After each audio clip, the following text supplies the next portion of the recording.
Thursday already, and we are ready for another edition of the Disney Morning Show. My name is Dewey Mosley, co-founder here at Laughing Place. Over there is Kyle Burbank, our executive editorial director, and we are going to talk about what's going on in the world of Disney since the last time we talked to you 23 and a half hours ago.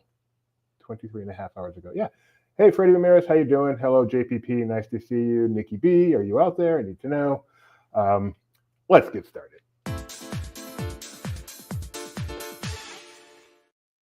All right, we're going to start the show the way we start this every show, and that's with a look at the stock price. Yesterday, it was shockingly all the way up to 113.07. Let me do a quick refresh. Scroll down. We are at 112.39, still doing well. I guess whatever gains it got yesterday have held for the most part. Good job, Disney. On the way back to 200, don't you think, Kyle? I hope so. Do you own a significant position in the Walt Disney Company? No, I wouldn't say significant by any stretch. Maybe at most 20 shares. 20, 10. It's $2,000. Yeah, thank you. It took me a while. But it could be $4,000. So we'll see. All right, let's go on to Ethan.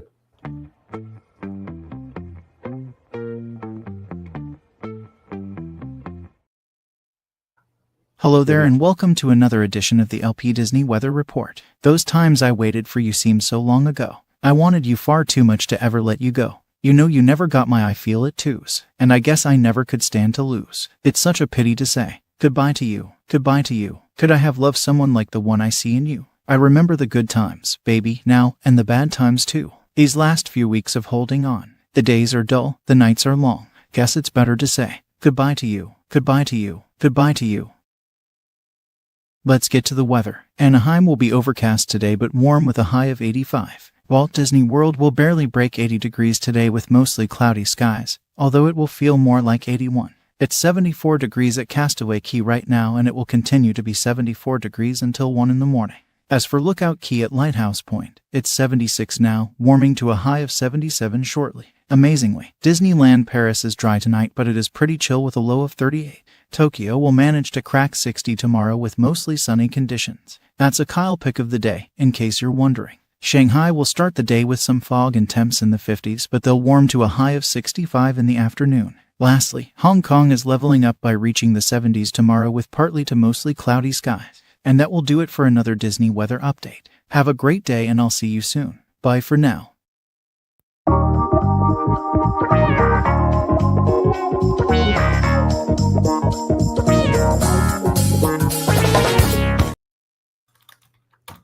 We got some exciting news this morning about a new version of SportsCenter coming to Disney Plus. We already knew this was coming, but we got the announcement that it's actually coming much sooner than we thought. It's debuting on Monday, March 4th, and there are a couple of videos that they put out. This one's I actually like the lower one better, Doobie. If you I've got this one ready.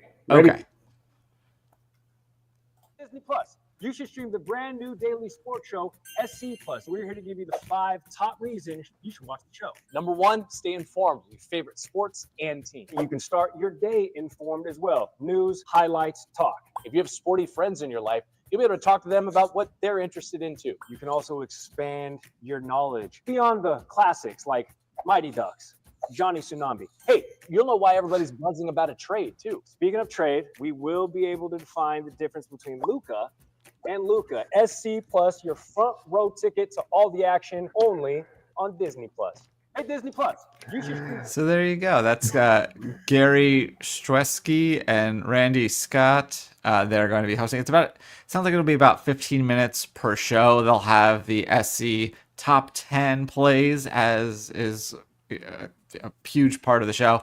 I only hope that because they're on Disney Plus that they steal the line from Sports Night where they introduce themselves and then say those stories plus, and then get into the news. I love when the ESPN people lean into Disney, which they do a lot. There's a lot of big Disney fans over at ESPN. It's pretty fun to see. All right, next up, we're going to go to Walt Disney World and the Flower and Garden Festival, which is coming very soon. In fact, sorry. A little bit discombobulated. There we go. All right, so this is the 30th. Oh my goodness, annual Flower and Garden Festival, and it goes March 5th through June 2nd. And so even though it doesn't start for about 6 days, the Topiaries obviously they can't all go in overnight, so they are going up, and we are going there regularly to get you updated with what they look like and what's where. Is there anything new? Is there anything moved? For example, the Wish Topiary has been moved this year to in front of the Land Pavilion. So you can get an early look at those topiaries over here on Laughing Place. And if you are an annual pass holder and looking to buy some stuff, well, we've got you covered there too. They're going to be selling annual. Let me see. What is that?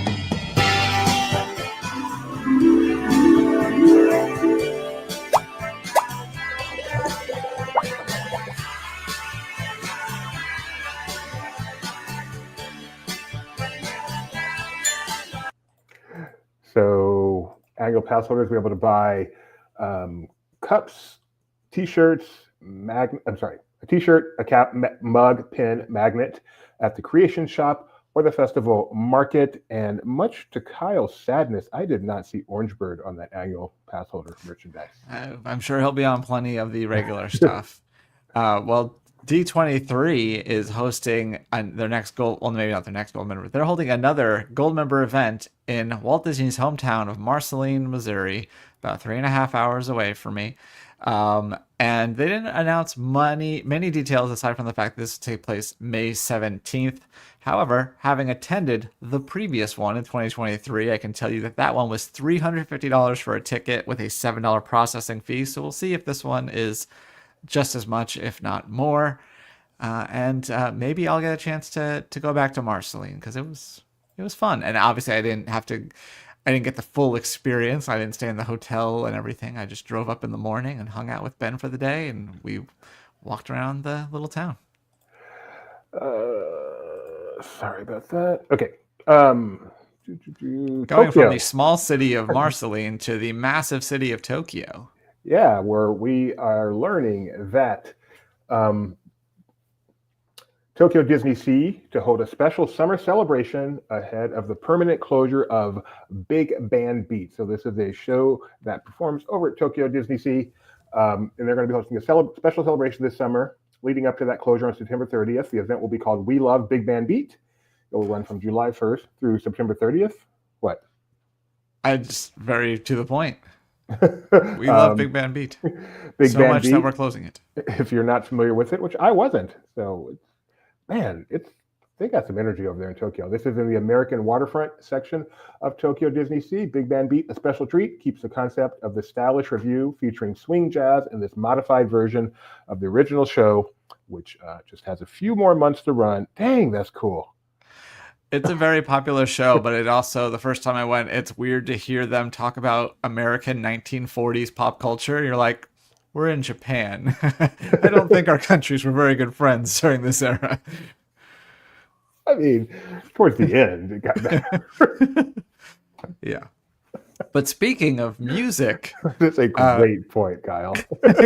Carrie Underwood, who is a new host on American Idol, and of course is an American Idol winner herself, she's going to be hosting a YouTube series that'll be a companion to this season of American Idol. It's called Idol to Icon. It'll kick off on Tuesday, March 4th, which means that I got the date in that ESPN story wrong. That's March 3rd. And this will cover different part. Each episode will cover a different part of the competition journey. She actually has a journal that she kept from 2005, so she'll be sharing entries from that. And this is all ahead of the 8th season of American Idol, at least the 8th that's been on ABC, will premiere March 9th. And then Marvel Insiders, this is a program. It launched in 2016. You could earn points and redeem them towards comics and other experiences. Well, just like the Disney Movie Rewards, it is shutting down. The last chance to earn points will be on March 3rd. And then the final opportunity to redeem points will be on May 27th. So if you're a Marvel Insider, be sure to use all your points. And you can probably check your email there. Probably have more info about that.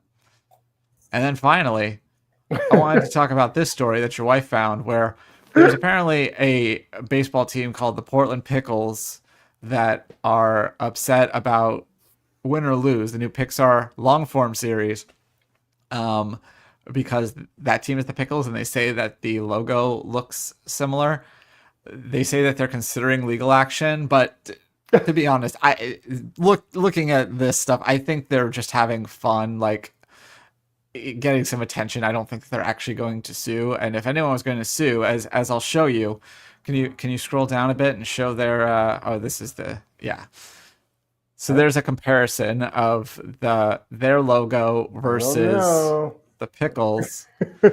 But I think that their logo looks more like this guy, Larry the Cucumber from VeggieTales, which I had this realization that because the show stars a cucumber and a tomato, it should really be called Fruit Tales because neither of those are veggies. So that's... You're going to die on that hill, aren't you, Kyle? I'm going to die on that hill. Oh my goodness, this is hilarious. We regret to inform you that Dylan T. Pickle is devastated by the release of this series. He looked up to Disney, believed in the magic, and truly thought they stood for joy. But not a call, not an email, not even a half-hearted fax. This is hilarious. Way to go, Pickles, for leaning into this so heavily. That is. So yeah, I don't think they're really considering legal action. I don't believe they are, but they are having a great time. I love that.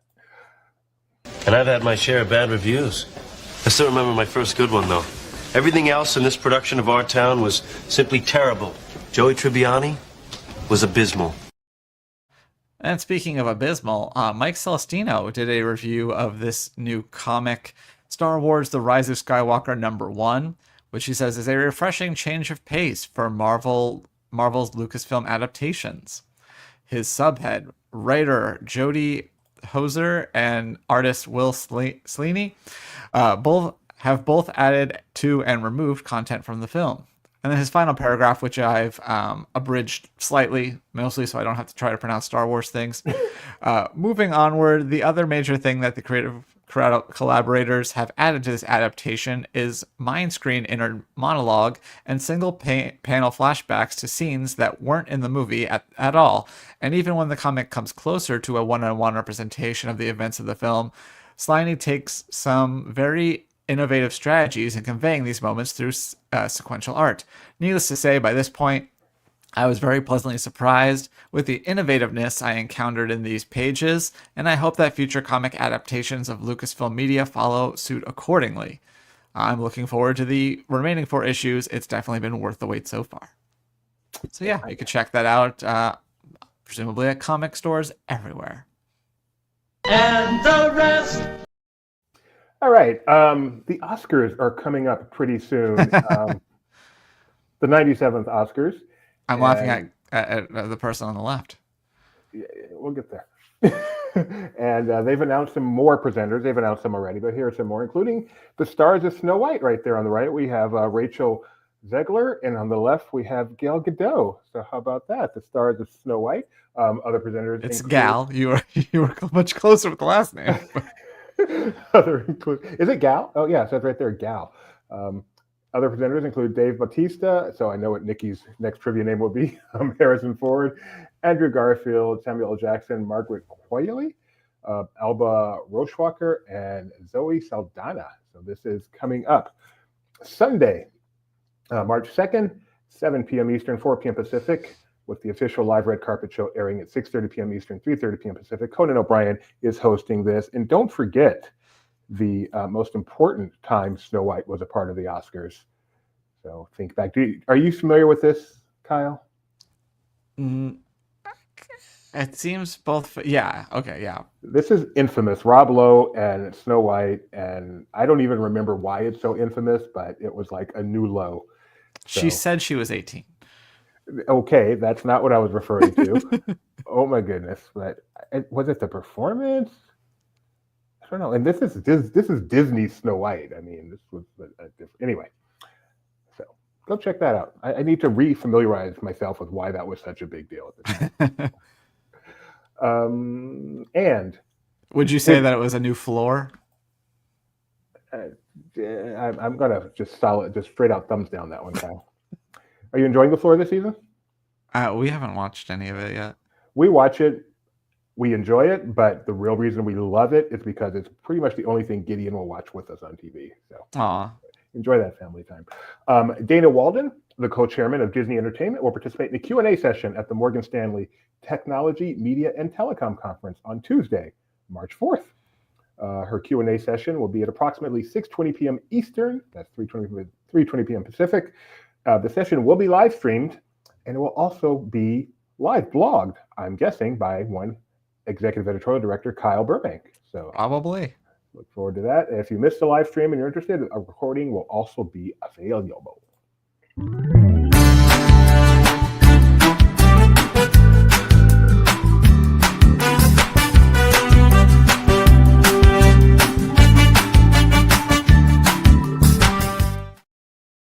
Well, yesterday we published our interview with Wizards Beyond Waverly Place star Janice Brown. She plays Billy on the show. So you can check out this video version of the interview, or you can also listen to it on the upcoming episode of the Laughing Place On Balance podcast coming out within the next couple days. Very cool. A little tease right there. If you are looking forward to Epic Universe like the rest of the theme park world is, opening May 22nd, we've got a little preview here for you. Jeremiah, and boy was I shocked when I saw the byline. When I saw this headline, I figured probably Maxon, maybe Luke. Jeremiah was not on my list at all. But apparently Jeremiah has taken a break from the theme park and written an article of the 5 experiences he's most looking forward to at Epic Universe. I will give you number 5 right there. Le Cirque Arcanas in the Wizarding World of Harry Potter, Ministry of Magic. I'm going to give you number 4, Stardust Racers in Celestial Park. But you will have to go to the article to get the rest of his, to get his top 3. And the rest. And when I saw this article, I thought I knew who wrote it, and I was right. This one is by Tony Betty, the world's biggest World of Color fan. And based on this lone piece of concept art, Tony is overanalyzing it to try to guess what's coming to Disneyland's 70th anniversary version of this show. Yes, I love the headline for this. Overanalyzing a lone piece of concept art to guess what to expect in the new 70th anniversary World of Color show. I'll tell you exactly what this article is about. Exactly.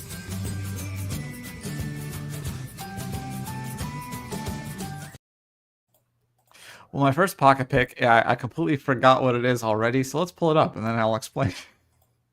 That help? Oh, yeah.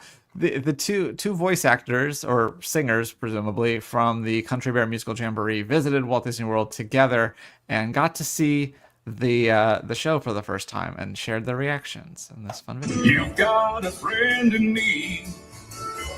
You got a friend in me. Hiya, Sammy. You've got problems. I got them too. There isn't anything I wouldn't do for you. We stick together, we can see it through, 'cause you got a friend in me. You got a friend in me. What do you say, Sammy? I say, y'all come back, yeah?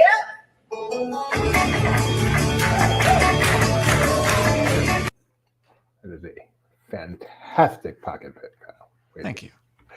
And then one more. What is this? National Butterbeer Week season? Do you remember the headline? I think it's season. So Butterbeer of season. Butterbeer. I know it just seemed like it just ended, but it's now upon us again.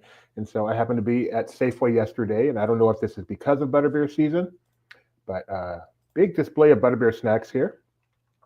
They have up here the Butterbeer Hershey's Kiss, which we purchased that a couple of days ago. It's pretty good, actually. An assortment of Butterbeer and other Harry Potter candy bars. We got the Butterbeer milk chocolate bar yesterday. It's fairly decent. And some other Butterbeer stuff. So go out to your local stores, celebrate Butterbeer season, have a good time. Butterbeer is actually very yummy. I want to try the Butterbeer fudge stripes, but I think it's funny that they call them fudge stripes when they're Butterbeer flavored. That's a good point. Yeah, that's let's put this back over. There's the fudge stripes right there. Nice. Only $3.49 at our local Safeway. I was gonna say $3.49 in your area means they gotta be cheaper than that for us. Much cheaper for you. Literally forgot this was a part of the show. Okay, I'm ready. Well, yeah, you get quizzed. On this day in 1930, a Disney legend was born, served as the key designer for Disney attractions at the World's Fair, and as well worked on classics like the Haunted Mansion and the Enchanted Tiki Room. That just goes for everybody. John Hinch. Nope. You got to give me something else.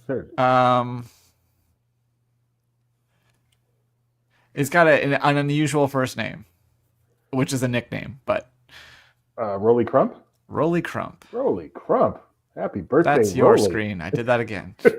Happy birthday, Rolly. I got to have dinner with Rolly and a bunch of other Imagineers. A relatively intimate dinner, not like a Disney event. He's a fun guy. Well, on this day in 1941, a movie, a song from a Disney film won an Oscar. Mm-hmm. And in addition to being an Oscar-winning song from a movie, it's also gone on to become the theme song of the Walt Disney Company. I'm guessing that would be When You Wish Upon a Star. That is When You Wish Upon a Star. And fact to be deemed fun by you, this was noted on the This Day in Disney History site. This was the first year that sealed envelopes were used to keep the names secret for the winners. That is an extremely fun fact. That makes up for your last one. Thanks. On this day in 1995, a theme park attraction was officially dedicated. It didn't have its grand opening, but it was dedicated on this day. 1985? 1995. Wow, 1995 was dedicated on this day. 30 years ago. I actually found a really great video, but it was kind of long, and I tried to download it and then edit it, but I couldn't figure out how to download it. So, was it the Indiana Jones Adventure? That is the Indiana Jones Adventure, attended by one Michael Eisner and George Lucas. And Indiana Jones himself. Yeah. Not Harrison Ford. But... No. Oh, yeah, it's funny hearing what people had to say about it. The one kid's like, "Do bumpy," and then, like, even the newscatcher's like, "Oh, it doesn't open till Friday, so those of us that wrote it today, maybe we'll get over our aches by then." Wow. Jeez. Wow. And finally, on this day in 2009, Disney released a 3D nonfiction film in theaters. 3D nonfiction film, 2009. Is this a part of their Disney Nature series? It is not. Wow. I'm going to give you a huge hint. Okay. The Trash Can. The Jonas Brothers! This is the Jonas Brothers 3D concert experience. You can watch it on Disney Plus, just called the Jonas Brothers Concert Experience. But yeah, not in 3D on Disney Plus. Followed the success of the Hannah Montana Best of Both Worlds 3D movie, and then did not do nearly as well. Is that it? That is it. Oh, Taylor Swift's in that movie, by the way. Something people forget. But You yeah, need to put that on the poster, get more people to watch that thing. they should. They really should have retroactively done. So that's the kind of dynamic thing that Disney Plus needs. Like Netflix would have already done that. Oh, yeah. But Disney Plus is like, nope, we got this one image. That's all we're using. Netflix will make an extra, the star of a movie, and put it on the front page. We are not going to stretch today. No, we are definitely not stretching that far. So, although I just took a look, I'm sorry, we're going to do the top 10 today. Okay. Disney Plus. I forgot the song already. Top 10. Oh. Win or lose, still number one, Lilo and Stitch 2, Ice Princess in honor of, right? Yeah, in honor of Michelle Trachtenberg. Yeah, nice. One of my first crushes. Nice to see that pop up to number 3 after her very sad death yesterday, and then comes the Marvel block. It's not on Disney Venom. Plus, but if you're gonna watch a Michelle Trachtenberg movie, I highly recommend 17 again. I love that movie so much. I will watch it whenever it's on cable. Sadly, also stars Matthew Perry, who passed away not too long ago. But Zac Efron plays a younger version of Matt Perry. Leslie Mann's in it, and then Michelle is in it as well. I enjoy it thoroughly. Kyle's movie recommendation. I like those. We should make that a part of the show sometimes. All right. Well, thanks for joining us, everyone. We will be back tomorrow for the extra special Friday edition of our show. Last show of Faba Are You Wary? So thanks for joining us. We'll see you next time. Bye.